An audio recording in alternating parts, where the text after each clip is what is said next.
ये भी कचरे में मिली है। ये भी कचरे में मिली है। देखो ये गलत है, ये हिंदू धर्म की आस्था के खिलाफ है। एक हिंदू धर्म ही ऐसा है जो रोड पे फैला हुआ है, जिसकी मूर्तियां रोड पे फैली हुई हैं। अगर मैं किसी और धर्म की बात करूं तो कोई भी धर्म ऐसा नहीं है। आपने अक्सर नहरों में, नदियों के किनारे या जोड़ों पर आपने देखा होगा कि बहुत सारी ऐसी मूर्तियां या फिर हवन सामग्री से रिलेटेड जो वहाँ पे वेस्टेज होता है वो फेंक देते हैं लोग, और उसमें बहुत सारा कचरा भी होता है और वो ज्यों का तो कई साल तक वहीं पड़ा रहता है।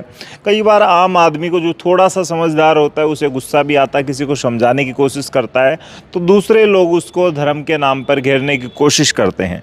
फिलहाल मेरे साथ में यहाँ पर भिवानी के गोरक्षक और दिल्ली से आई कुछ लोगों की टीम है जो कि यहाँ पर मूर्ति का दोबारा से विसर्जन कर रही है और विधिवत तरीके से। इससे पहले यहाँ पर हवन हुआ है और सारी जो पूजन की कार्यक्रम था वो सारी पत्तियां यहाँ पर हुई हैं। मैं फिलहाल संजय परमार हैं, इनसे जानता हूँ कि ये इन्होंने बीड़ा क्यों उठाया, क्योंकि कल ही इन्होंने एक फुटेज डाला था, नहर का ऐसा हाल है, अगर उससे पहले हम देख लें तो शायद वो पानी नहीं पिएंगे।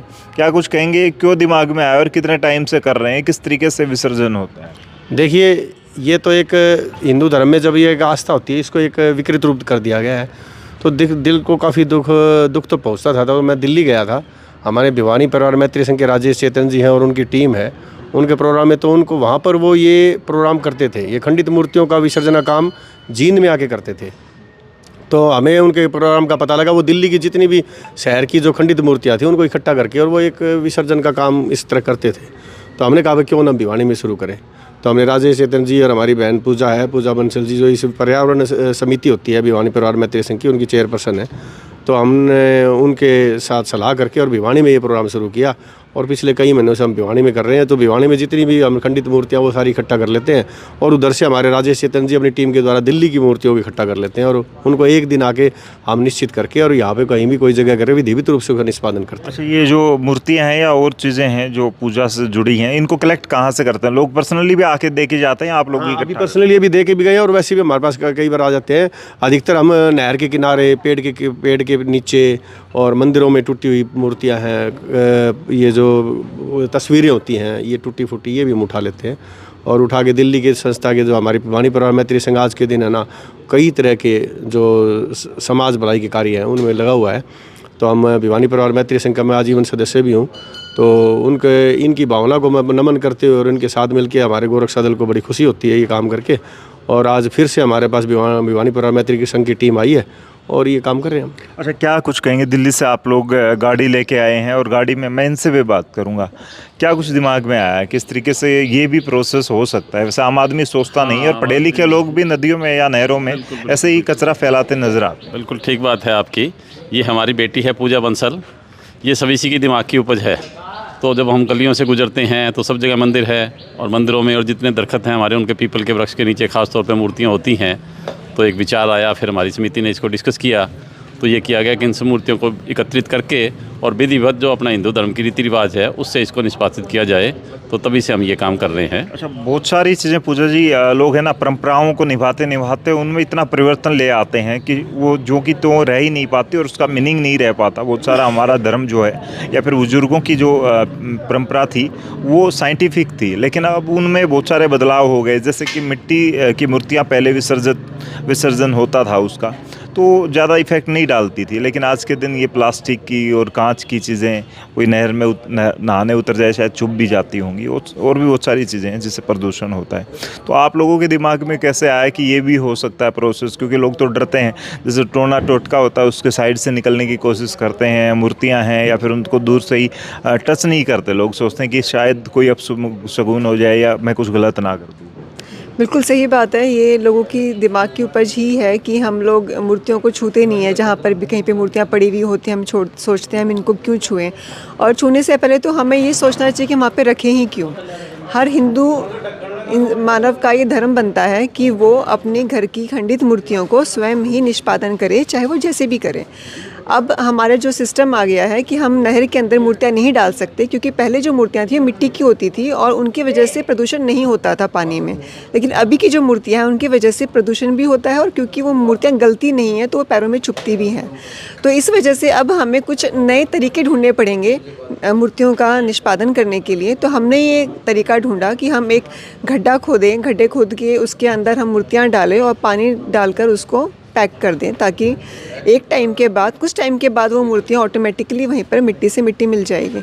बट यहाँ पर हमारा मकसद ये नहीं है कि हम मूर्तियाँ उठाएं और उनको हम निष्पादन करें। ये फ़र्ज़ ना मेरा है ना संजय परमार जी का है, ये हर हिंदू समाज के हर उस आदमी का है कि वो अपने घर की खंडित मूर्तियों को घर से बाहर निकालते हुए सोचे कि मुझे इन मूर्तियों का किस तरीके से निष्पादन करना है कि वो किसी पीपल के पेड़ के नीचे ना रखी जाए, कहीं रोड पे ना फैले, क्योंकि हमारा ही एक धर्म है, एक हिंदू धर्म ही ऐसा है जो रोड पे फैला हुआ है, जिसकी मूर्तियाँ रोड पे फैली हुई हैं। अगर मैं किसी और धर्म की बात करूँ तो कोई भी धर्म ऐसा नहीं है जिसकी कोई भी अवशेष हमें कहीं पर रोड पे इधर उधर नज़र आएंगे। तो ये हमारी एक नेक्स्ट जनरेशन, जो हमारी अगली पीढ़ी है, उसको भी समझाना है हमें कि हमें अपने देवी देवताओं को किस तरीके से उनको प्रिजर्व करके रखना है, उनकी कैसे उनकी आस्था बरकरार उनके अंदर रखनी है। तो बस ये एक छोटी सी पहल है, और मैं हर किसी से ये भी अपील करना चाहती हूँ कि अगर इसके अलावा कोई और तरीका हो खंडित मूर्तियों का विसर्जन का या निष्पादन का, तो प्लीज़ आप हमें कनेक्ट करें, हमारे साथ जुड़िए और इसमें हमें मदद करिए, क्योंकि ये सिर्फ एक बंदे का काम नहीं है, ये पूरी सोसाइटी का काम है। धन्यवाद। पूजा जी, एक चीज़ और मैंने देखी, कुछ टाइम पहले कई बार विवाद हो जाते हैं ऐसे कि विदेशों में किसी प्रोडक्ट के ऊपर वो फ़ोटो लगा देते हैं हमारे देवी देवता की। हो सकता है उनकी मंशा ऐसी हो कि वो हमें नीचा दिखाना चाहते हो, उसके बाद विवाद होता है, सोशल मीडिया पर बातें भी होती है इस तरह की, या कोई दूसरे धर्म का व्यक्ति ऐसे कोई कर दे, टिप्पणी कर दे, हमारे भगवान की फ़ोटो का इस्तेमाल इस तरीके से कर दे। लेकिन हिंदू ही ये मिस्टेक कर देता है कि उस मूर्ति को छोड़ा है, उसके बाद चाहे उस पर कुत्ते पेशाब कर रहे हैं, जानवर उस पर जो मल हैं वो छोड़ रहे हैं, या वैसे भी वो कचरे में पड़ी है, कोई दूसरा देखेगा तो उसका भी बड़ा इफ़ेक्ट पड़ता है। तो आम आदमी, आम हिंदू कैसे समझे या उनको कैसे समझा सकता है? क्योंकि एक गलती करता है, दूसरा समझाने को आता है, तो वहाँ विवाद हो जाता है। मेरे ख्याल से इसके अंदर मैन्युफैक्चरिंग जो कंपनीज़ हैं जो हमारे पैकेट्स के ऊपर भगवानों की फ़ोटोएं लगाती हैं, हमें उनको ही थोड़ा अवेयर करना चाहिए, क्योंकि ऑटोमेटिकली वो जो पैकेट्स हैं वो डस्ट में ही, मतलब डस्टबिन में ही जाएंगे या फिर कूड़े में ही जाएंगे। तो हम ऐसी चीज़ों का इस्तेमाल ना करें जिसमें हमारे भगवानों की फ़ोटो वगैरह लगाएं।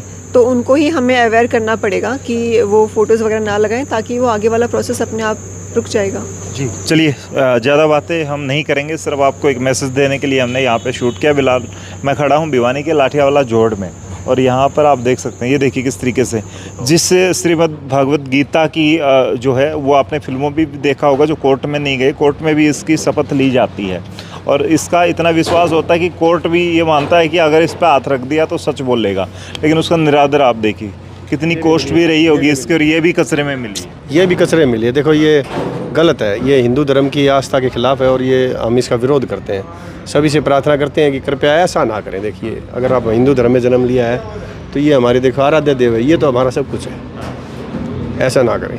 तो पूजा जी, वैसे इनका रिसाइकल का भी कोई प्रोसेस आप लोगों ने सोचा है, कोई बड़ा, या सरकार से कोई ऐसा एक दिल्ली सरकार के साथ मिलकर हमने अभी अभियान शुरू किया है ये वाला, और इसकी रिसाइकलिंग के लिए भी अभी हम उसके लिए कुछ एक्सपेरिमेंट्स वगैरह चल रहे हैं, बातचीत चल रही है कुछ कंपनीज़ के साथ। तो देखते हैं, जैसे भी होगा हम अपडेट करेंगे। चलिए, फिलहाल इस वीडियो को शेयर करें, उन लोगों तक फैलाएं जो लोग नासमझी में बहुत बड़ा गुनाह कर देते हैं, और जो धर्म को मानने वाले हैं उस धर्म का निरादर कर देते हैं। वो सच में नहीं करना चाहते ऐसा, लेकिन वो गलती कर देते हैं देखा देखी में, कि फ़लाने पड़ोसी ने ऐसे डाला तो मैं भी वहीं डाल देता हूँ, या 100 साल पहले मेरे दादा डालते थे हवन के जो भी जो बाद में जो चीज़ें बचती हैं उसको, या फिर मूर्तियों को, तो मैं भी वहाँ डाल देता हूँ। आपके घर में अगर कोई चीज़ टूटी हुई है वो वहाँ जाके ठीक नहीं होएगी, उसका सही में अगर आपको कोई निष्पादन करना है, विसर्जन करना है, तो आप इनसे संपर्क कर सकते हैं। भिवानी में गोरक्षा टीम है, संजय परमार का नाम है, और भिवानी के आसपास भी बाहर से जो लोग इस वीडियो को देख रहे हैं, अगर ये वायरल होती है तो अपील करना चाहूँगा कि अपने यहाँ जिला स्तर पर या प्रदेश स्तर पर कोई ऐसी कमेटी बनाए जिससे कम से कम जो हिंदू देवी देवता हैं उनका निरादर ना हो। फिलहाल इस वीडियो को उन लोगों तक शेयर कर दें और कमेंट करके बताएं इनकी जो मुहिम है वो कैसी है। फिलहाल इस वीडियो को शेयर करें, ये अपील करूँगा।